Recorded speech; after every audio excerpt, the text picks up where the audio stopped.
Grabe ang paninirang puri ang ginagawa nyo kay Kim Chu. Huwag naman kayong ganyan. Dahil hindi magandang gawain ang manira ng inyong kapwa. Narito ang buong detalye.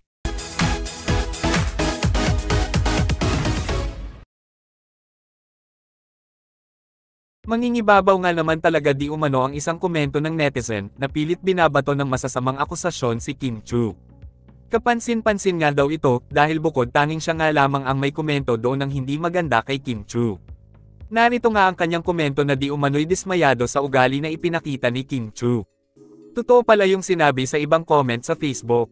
Talagang isnabera yang si Kim Chu. Nagpunta sa Birmingham, may fans na ginigreet siya, pero hindi niya pinansin.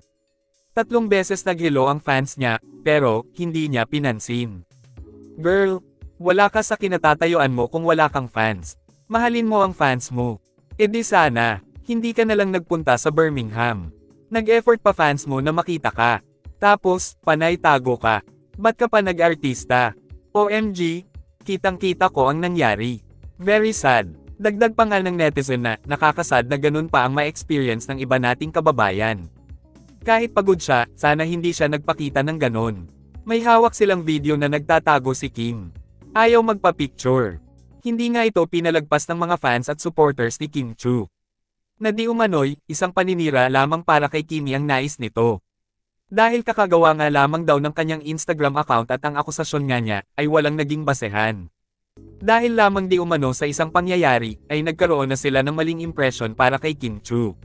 Naayon nga sa mga netizens, na kung ikaw ay isang solid fan ni Kim Chu o ng Kim Pao, ay maiintindihan mo ang pagod at sakripisyo nila, makapunta lamang sa inyong mga lugar upang makapagbigay ng kasiyahan sa kanilang mga fans and supporters. Halatang bagong gawang account. Haha, wala naman ako nababasa na nega sa Facebook. Stop bashing Kim. She is a good person, in and out. Zero following. God bless you. Kahit ano nga daw gawin nila, ay walang makakasira sa isang Kim Chu. Dahil isa nga siyang totoong tao at napakabuti ng kanyang puso. Kaya naman, madami nga ang magpapatunay nito, lalong-lalo na nga ba ang mga taong kasamahan niya sa industriya at ang mga solid supporters niya simula umpisa magpahanggang ngayon. Kayo, anong masasabi nyo tungkol dito? Just comment down below.